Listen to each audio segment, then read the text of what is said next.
Good morning everybody. यह class Bihar board के 12 का है, हिंदी मीडियम का क्लास है। जो बच्चे पढ़ना चाहते हैं ज्वाइन कर लीजिए। यह लाइव क्लास है, साथ ही ऑफलाइन का लाइव क्लास है। मतलब ये अभी हम ऑफलाइन भी पढ़ा रहे हैं और सेम क्लास को ऑनलाइन में कन्वर्ट किए हुए हैं। जो बच्चे नए हैं आज ज्वाइन कर रहे हैं वो इस पर लोड किया हुआ जो भी रिकॉर्डेड वीडियो है उससे अपना चैप्टर कंप्लीट कर लीजिएगा। चैनल को सब्सक्राइब कर दीजिएगा। इससे क्या होगा कि जब भी हम लाइव आएंगे तो आपको नोटिफिकेशन मिल जाएगा। यह क्लास हर दिन 8 से 9 के बीच में लाइव आता है।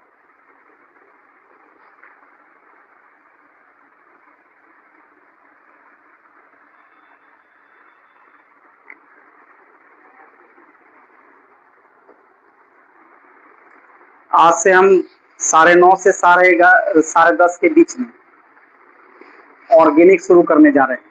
और वैसे भी ऑर्गेनिक का बेसिक अभी पढ़ाएंगे, 10-15 दिन क्लास चलेगा। इसलिए अगर टाइम होगा तो लाइव में जुड़ जाइएगा, लाइव में जुड़ के पढ़ लीजिएगा। तो ऑर्गेनिक का बेसिक हो जाएगा तो समय बचेगा, तो सिलेबस जल्दी खत्म होगा। फिर जो चैप्टर शुरू करेंगे तो अपना हिंदी इंग्लिश मीडियम अलग होगा। अभी जो पढ़ाएंगे सब इंग्लिश मीडियम ही रहेगा, अभी हिंदी मीडियम क्लास नहीं होगा। हाँ, बेसिक पढ़ाएंगे अभी। नहीं, वो इंग्लिश में पढ़ना होगा क्योंकि ऑर्गेनिक हिंदी में नहीं समझ में आएगा।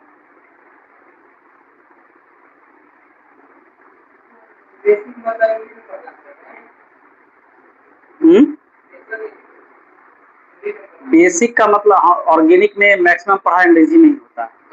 जैसे मीथेन लिखना है तो METHANE लिखेंगे। हाँ,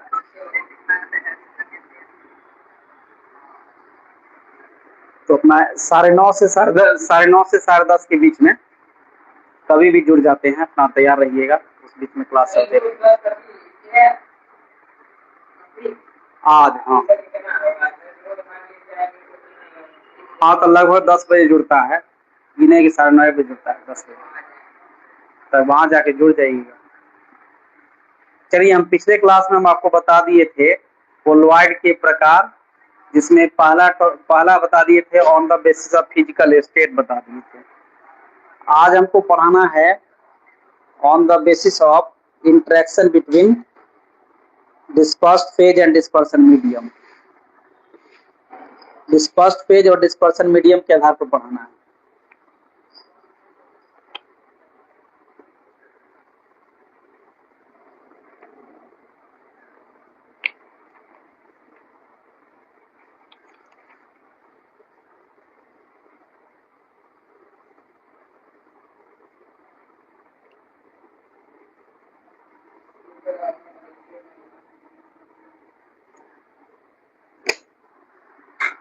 चलिए, लिखिए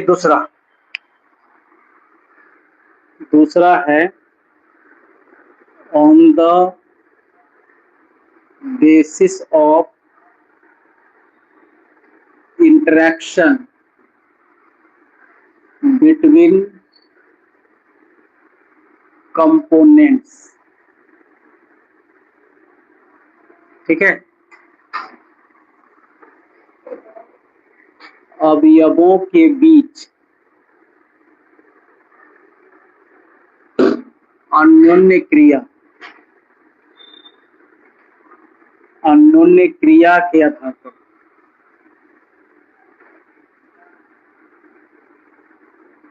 अवयवों के बीच अन्योन्य क्रिया के आधार पर। अब देखिए, इंटरेक्शन का हिंदी होता है अंतराकर्षण या अन्योन्य क्रिया भी कहते हैं। इसका अर्थ होता है दोनों के प्रति आकर्षण। अगर एक के प्रति आकर्षण है तो उसको सिर्फ आकर्षण कहेंगे। ठीक है, जैसे प्लस है और माइनस है, अगर प्लस स्थिर है और माइनस को अपनी तरफ आकर्षित किया तो उसको आकर्षण कहेंगे। लेकिन प्लस और माइनस है। हाँ, क्या लिखा है दूसरा उसमें?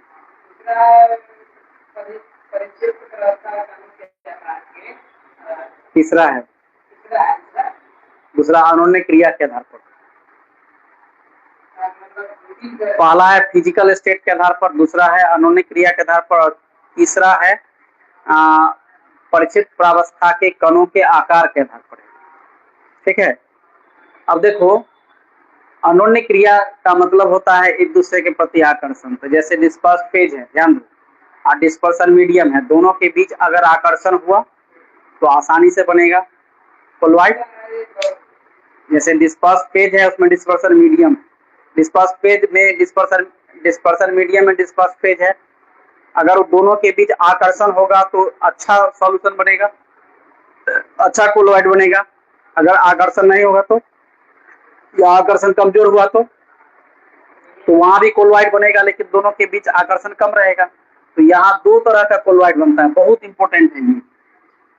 पहला है लायोफिलिक कोलॉइड, जिसको कहते हैं द्रवरागी कोलॉइड कहते हैं। ठीक है, और दूसरा है लायोफोबिक कोलॉइड, ये हो गया द्रव विरागी कोलॉइड। हाँ, तुम नहीं लिखा।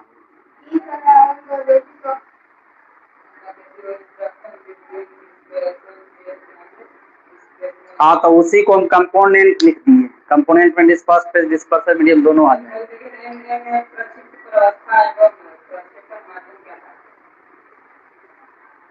पहला फिजिकल स्टेट है, दूसरा वही है, दूसरा यही है, दोनों एक के बाद लिखो ना। ठीक है, लायोफिलिक कोलॉइड और लायोफोबिक कोलॉइड, ये बहुत इंपॉर्टेंट है। बोर्ड में क्वेश्चन कितना बार ना आया हुआ है, लायोफिलिक कोलॉइड और लायोफोबिक कोलॉइड में क्या अंतर है, या ऑब्जेक्टिव में आया है निम्नलिखित में से कौन लायोफिलिक कोलॉइड है। हिंदी होता है द्रवरागी और द्रव विरागी, एक में द्रव के प्रति आकर्षण है, दूसरे में द्रव के प्रति विकर्षण है, प्रतिकर्षण है। ठीक है, अब पहला हेडिंग दो, लायोफिलिक कोलॉइड। ठीक है, अब देखो यहां लायोफिलिक का अर्थ सॉल्वेंट लविंग होता है। लायोफिलिक का अर्थ होता है सॉल्वेंट लविंग, सॉल्वेंट के तरफ आकर्षण।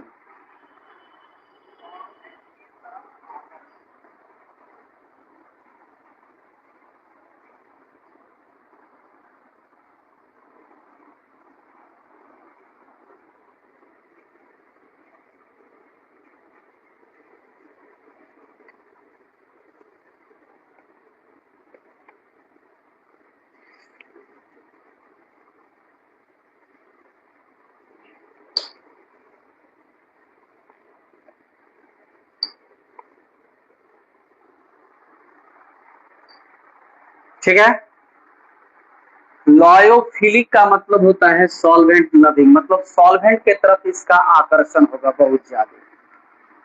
ठीक है, परिभाषा लिखोगे, जिस कोलॉइड में परिक्षिप्त प्रावस्था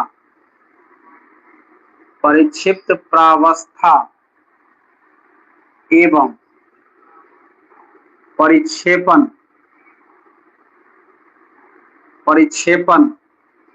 माध्यम के बीच बहुत अधिक आकर्षण होता है, बहुत अधिक आकर्षण होता है, उसे लायोफिलिक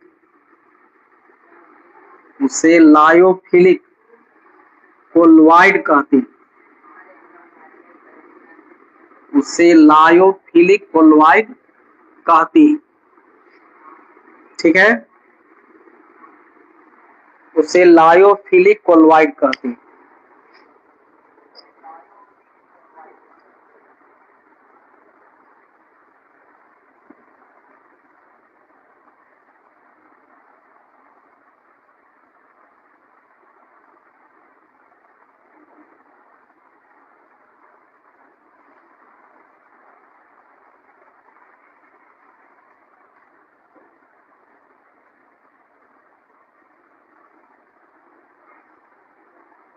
ठीक है,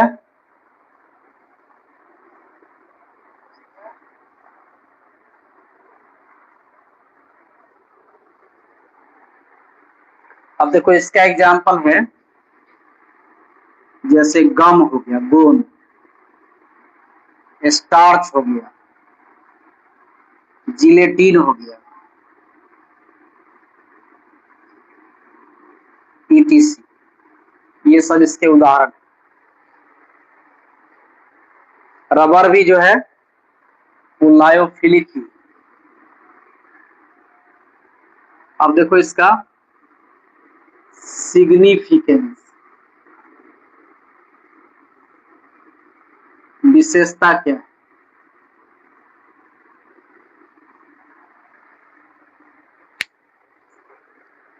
इसकी विशेषता क्या है लायोफिलिक का? ठीक है, पहली विशेषता है कि इसमें परिक्षिप्त प्रावस्था, इसमें परिक्षिप्त प्रावस्था एवं परिक्षेपण माध्यम, परिक्षेपण माध्यम के बीच, परिक्षेपण माध्यम के बीच का आकर्षण, आकर्षण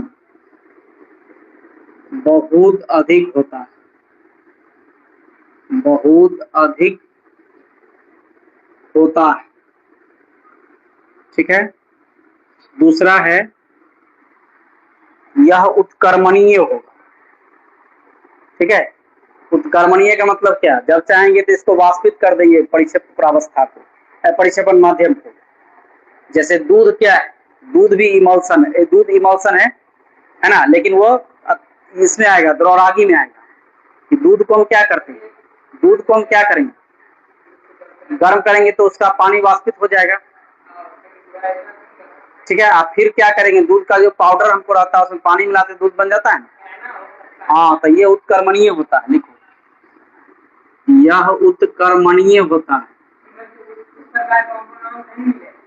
नहीं, यह उत्कर्मणीय होता है। तीसरा, यह अस्थाई होता है, यह अस्थाई होता है।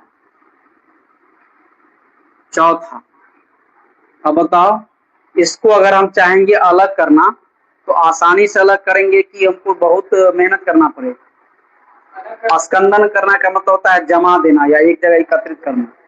इसका जो स्कंदन होगा वो आसानी से होगा या कठिनाई से होगा? कठिनाई से होगा। तो लिखो, इसका स्कंदन कठिनाई से होता है, इसका स्कंदन कठिनाई से होता है।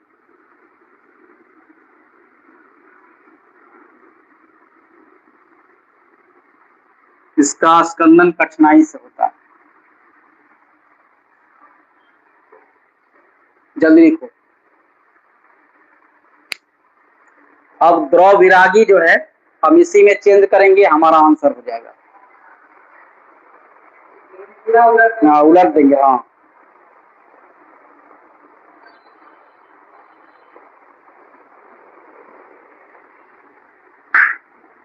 जल्दी लिखो।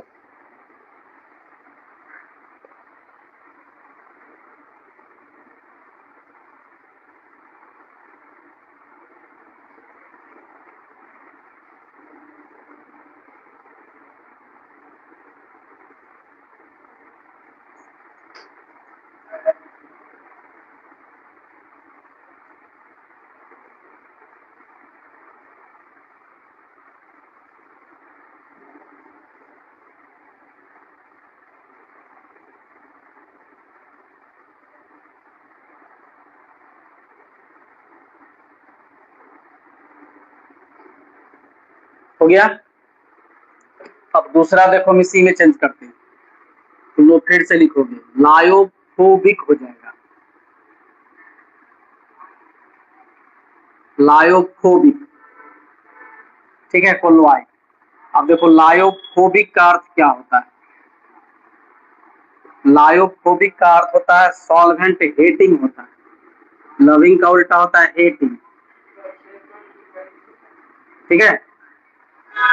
सॉल्वेंट हेटिंग हो जाएगा। अब परिभाषा क्या होगा, जिस कोलोइड में परीक्षित प्रावस्था एवं परिक्षेपण माध्यम के बीच बहुत कम आकर्षण होता है, बहुत कम, जस्ट उल्टा, बहुत कम आकर्षण होता है, उसे लायोफोबिक, लायोफोबिक कोलोइड कहते हैं। इसका जो उदाहरण है, एगो उदाहरण है गोल्ड सॉल्ट, गोल्ड सॉल्ट इसका उदाहरण है, बस इतना ही। सिग्निफिकेंस क्या है, इसमें परिचित प्रावस्था एवं परिक्षेपण माध्यम के बीच का आकर्षण बहुत कम होता है, यहाँ कम हो जाएगा। यह अनुत्कर्मणीय होता है, अनुत्कर्मणीय होता है, उल्टा है, यह अनुत्कर्मणीय होता है। क्या होगा, नहीं लिखा था, अच्छा वीडियो देख के लिख लो। नहीं, यह अनुत्कर्मणीय होता है, हम इसका लिख रहे हैं, द्रवविरागी का। यह अस्थायी होता है, ठीक है, इसका स्कंदन आसानी से होता है, ठीक है। अब देखो बोर्ड का सबसे इंपॉर्टेंट क्वेश्चन है, बोर्ड मॉडल क्वेश्चन है सबसे इंपॉर्टेंट, कि द्रवरागी एवं द्रवविरागी, द्रवविरागी कोलोइड में, कोलोइड में क्या अंतर है, ये तुमको बोर्ड का जो एग्जाम दोगे उसमें क्वेश्चन रहेगा। स्कंदन का मतलब होता है नीचे पेंडी में जमा हो जाना, एक जगह इकट्ठा हो जाना, उसी को स्कंदन कहते हैं।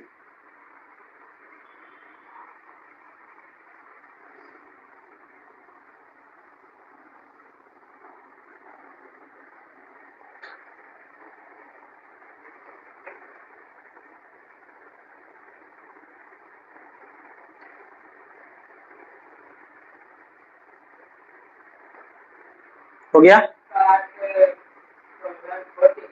हेटिंग, हाँ, हेटिंग मतलब होता है आकर्षण कम होना, हाँ विकर्षण होता है।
हो गया।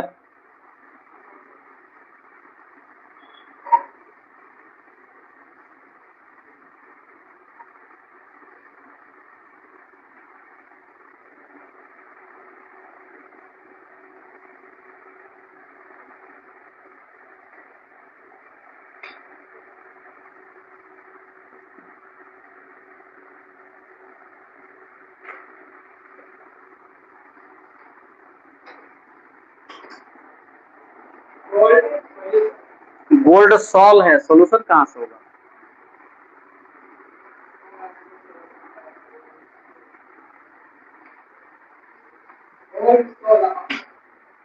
गोल्ड का कोलोइड, गोल्ड का गोल्ड को देखोगे मिलाता है वो केमिकल में, तो उससे उसका कोलोइड बनता है। आम्ल राज में मिलाएगा तो साफ ही हो जाएगा, गलाता नहीं, उससे उसका कोलोइड बनता है। जैसे गोल्ड है और कॉपर को मिलाता है, एक कोलोइड बनता है।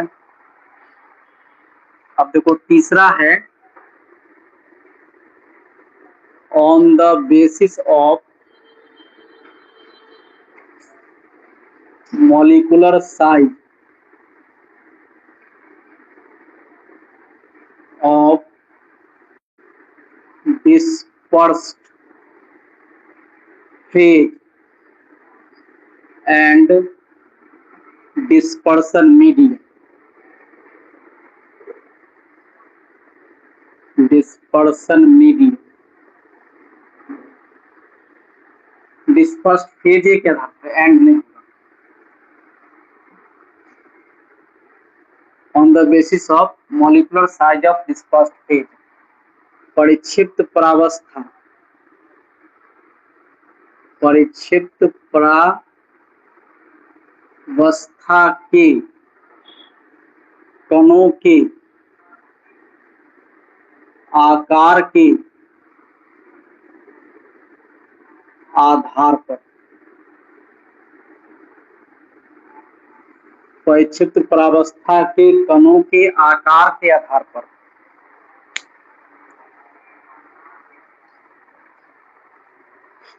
ठीक है, पहला आधार पर हो गया 7 तरह का। पहला का स्कंदन द्रौरागी का, द्रौरागी का नहीं होगा, आकर्षण ज्यादा होगा तो कैसे अलग करेंगे।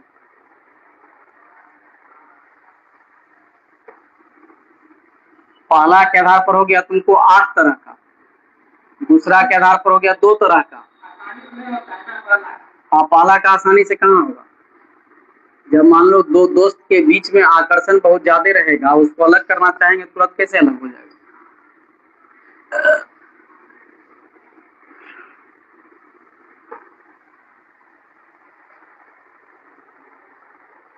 ठीक है, अब देखो इसके आधार पर 3 तरह का होता है। पहला होगा मल्टी मॉलिक्यूलर कोलोइड, दूसरा होगा मैक्रोमोलिकुलर कोलोइड, तीसरा हो जाएगा एसोसिएटेड कोलोइड।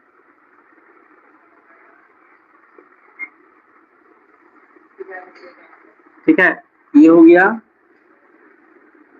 बहुआण्विक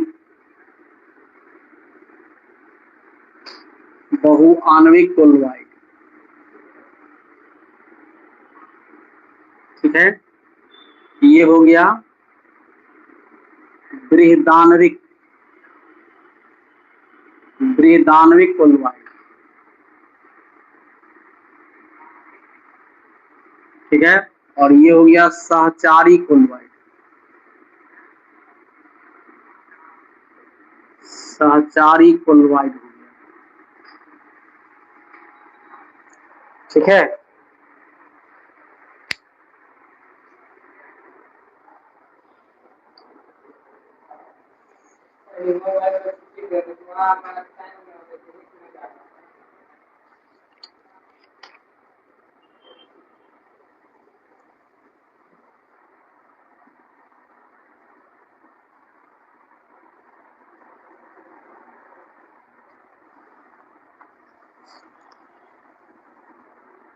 बैठ के यहाँ रहते हुए कहते हुए नहीं जा पाते।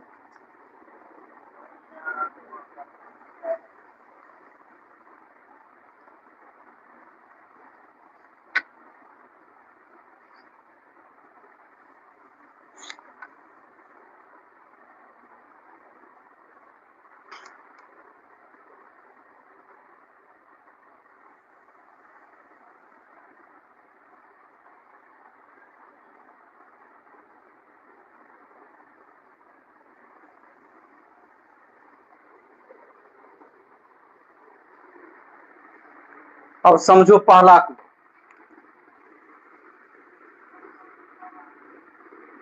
Multi molecular colloid. इसको समझो पहले, तब लिखाएंगे। अब जैसे मान लो छोटा छोटा कोई परमाणु, ठीक है, ये आपस में अपने आप जुड़ जाता है। जैसे मान लो S8 लिखते हैं, तो एक अणु है, इसमें परमाणु कितना, तो ये छोटा छोटा कण जब बड़ा कण में कन्वर्ट हो जाता है और फिर भी इसका जो आकार होगा वो कोलाइडल रेंज जो है, कोलाइडल का जो रेंज है 1 नैनोमीटर से 1000 नैनोमीटर के बीच में अगर होता है, तब इस तरह के कोलॉइड को मल्टी मॉलिक्यूलर कोलॉइड कहते हैं। माने छोटा छोटा एटम होगा, छोटा छोटा एटम रहेगा, आपस में अपने आप जुड़ जाएगा, जुड़ने के बाद अणु बनाएगा, ठीक, इसलिए नाम है मल्टी मॉलिक्यूलर। मतलब उसमें 2, 3, 4, 5 से ज्यादा एटम होगा, है ना, तो मल्टी एटम आ गया उसमें। अब इसके बनने के बाद जो इसका आकार होगा, अणु का जो आकार होगा उसका आकार और कोलाइडल कण का जो आकार है उसके बीच में पड़ता है, तो उस कोलॉइड को कहते हैं मल्टी मॉलिक्यूलर कोलॉइड। माने जो अणु बना उसका आकार, एटम है छोटा छोटा, वो कोलाइडल रेंज में है कि नहीं सब नहीं जानते, लेकिन जब वह अणु बना दिया, अणु बनाने के बाद उसका जो आकार होगा वो कोलाइडल रेंज में होगा। कोलाइडल का जो रेंज है आकार 1 नैनोमीटर से 1000 नैनोमीटर के बीच में अगर पड़ता है, तब उसको मल्टी मॉलिक्यूलर कोलॉइड कहते हैं।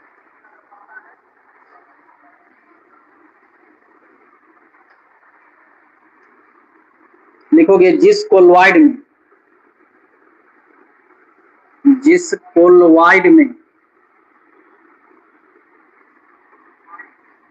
छोटे छोटे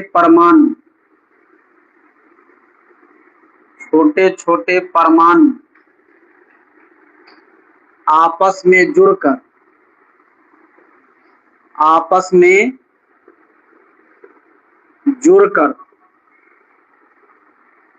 एक अणु बनाते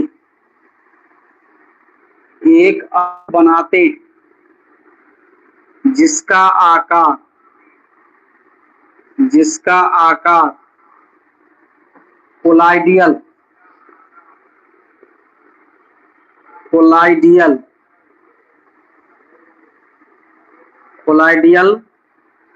परास में होता है। परास माने रेंज, कोलाइडियल परास में होता है,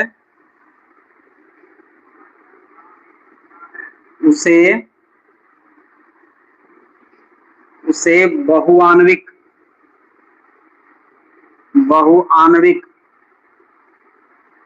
कोलॉइड कहते हैं। कोलॉइड कहते हैं। इसका उदाहरण हो गया S8 सॉल्ट, इसका उदाहरण हो गया S8 salt.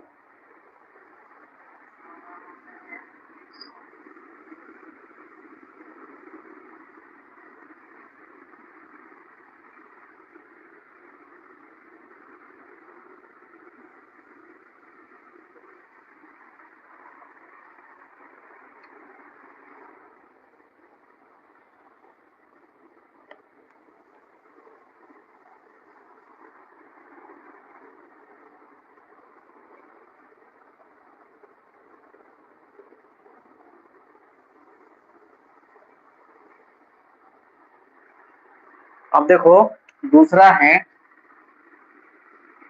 Macro molecular colloid.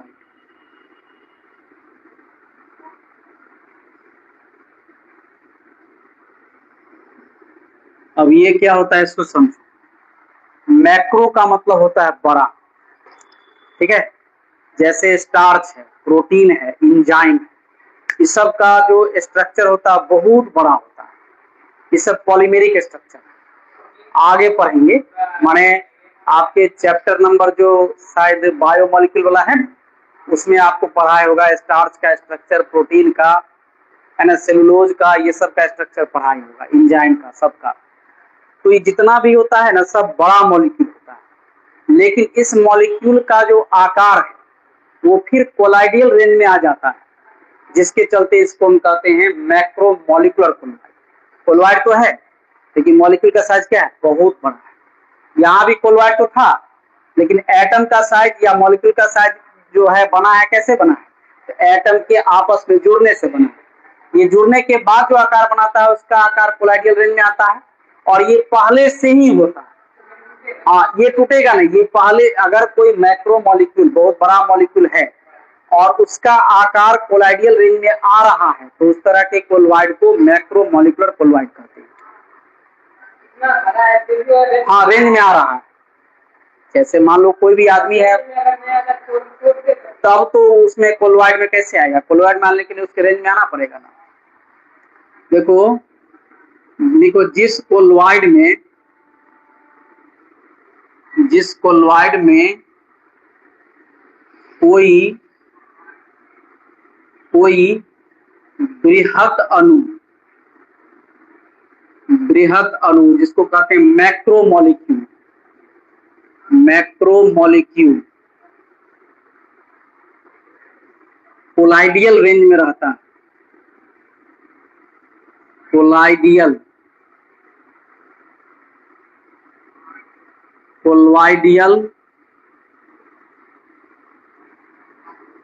जिस कोलॉइड में कोई बृहद अणु का आकार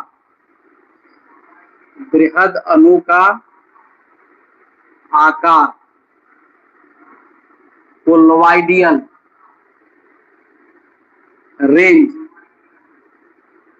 रेंज माने परास में होता है,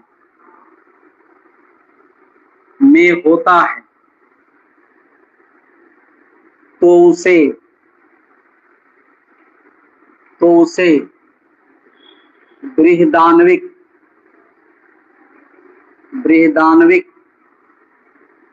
कोलॉइड कहते हैं। तो उसे बृहदान्विक कोलॉइड कहते। एग्जाम्पल देखो,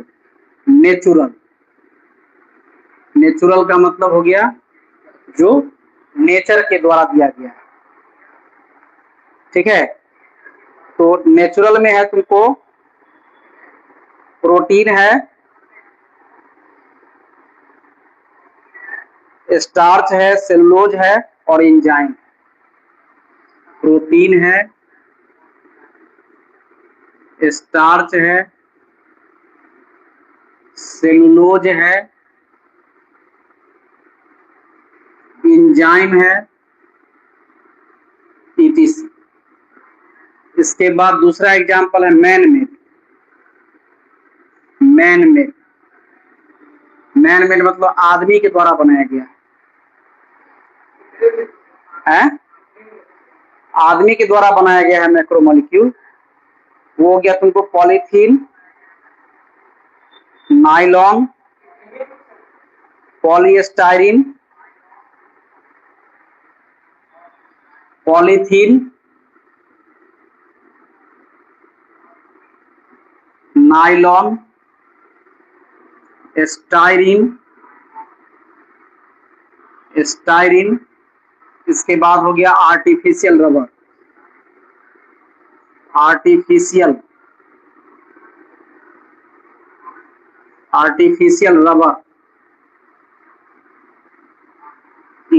यहाँ एग्जाम्पल से क्वेश्चन आ सकता है, समझ गया ना।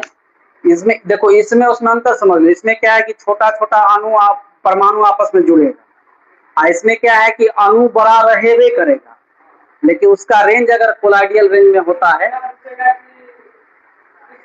परिभाषा पूछेगा और कुछ नहीं पूछेगा। इसमें परिभाषा पूछेगा कि बृहदान्विक किसे कहते हैं, बहुआण्विक कोलॉइड किसे कहते हैं, ये परिभाषा पूछता है।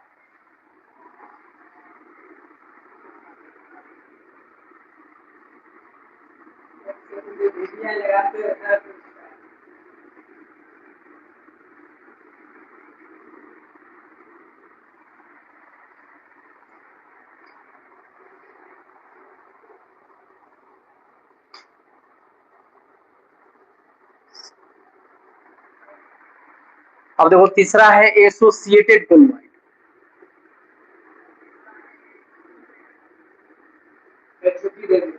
एक मिनट, प्लास्टिक क्या मीसेल, एसोसिएटेड कोलोइड को ही मीसेल कहते हैं, ठीक है। एसोसिएटेड कोलोइड को ही मीसेल कहते हैं। इसमें क्या होता है, इसमें क्या होता है ध्यान, इसमें होता है कि कोई कोलोइड है जिसका कंसंट्रेशन अगर कम है तो वो कोलोइड की तरह काम नहीं करेगा, वो इलेक्ट्रोलाइट का काम करता है। लेकिन जब उसी का कंसंट्रेशन बढ़ जाता है तो वह कोलोइड का काम करने लगता है। माने कम सांद्रण है तो इलेक्ट्रोलाइट, अधिक सांद्रण हुआ तो कोलोइड। जैसे तुम साबुन से कपड़ा साफ करते हो, कम सर्फ देते हो, कपड़ा साफ होता है या नहीं होता है, लेकिन वो जो घोल बनता है वो इलेक्ट्रोलाइट करवाएगा। और जब उसमें तुम सर्फ का मात्रा बढ़ा दोगे, साबुन का मात्रा बढ़ा दोगे तो वो मिसेल हो जाएगा, तब वो कोलोइड हो जाएगा। कम मात्रा दिए तो इलेक्ट्रोलाइट का काम करेगा, और जब मात्रा बढ़ा दिए तो कोलोइड का काम करेगा। उस तरह के घोल को कहते हैं एसोसिएटेड कोलोइड कहते हैं। परिभाषा लिखो, जिस कोलोइड की कम मात्रा इलेक्ट्रोलाइट के तरह काम करता है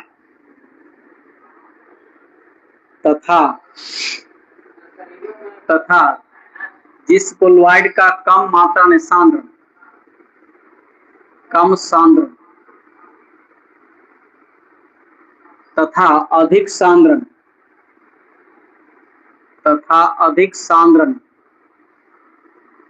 कोलोइड का काम करता है, कोलोइड का काम करता है, उसे सहचारी कोलोइड कहते हैं, उसे सहचारी कोलोइड कहते हैं, उसे सहचारी कोलोइड कहते हैं, ठीक है। इसका एग्जाम्पल है सोप, इसका एग्जाम्पल है सोप, साबुन, ठीक है। साबुन भी कोलोइड है,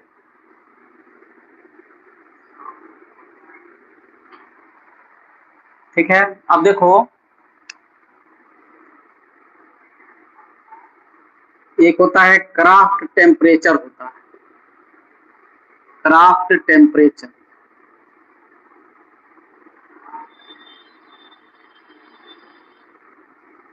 जिस ताप पर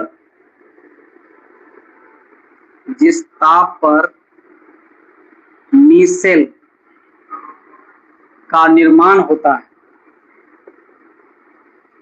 मीसेल का निर्माण होता है, उसे क्राफ्ट ताप कहते हैं, उसे क्राफ्ट ताप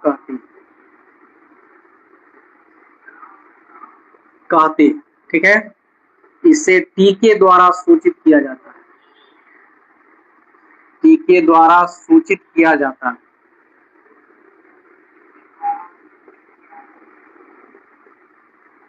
समझ गया। एक होता है CMC, माने critical micelle concentration, critical micelle concentration CMC कहते हैं। ये परिभाषा में पूछ सकता है। जिस सांद्रण के बाद मीसेल बनता है, उसे CMC कहते हैं। मतलब कम सांद्रण रहेगा तो वो तो इलेक्ट्रोलाइट रहेगा। अब बढ़ाते जाओगे, जिस सांद्रण के बाद वो मिसेल बन गया उसी को CMC कहते हैं। अब देखो, साबुन के लिए CMC बराबर होता है 10 के पावर -4 से 10 के पावर -3 है ना मोल पर लीटर होता है। साबुन के लिए CMC होता है 10 के पावर -4 से 10 के पावर -3। ठीक है, ये खत्म हो गया। अब होगा मिसेल के निर्माण की क्रिया विधि। यहाँ से इंपोर्टेंट टॉपिक शुरू होगा, इसको कल पढ़ा देंगे, आज इतना ही रखो।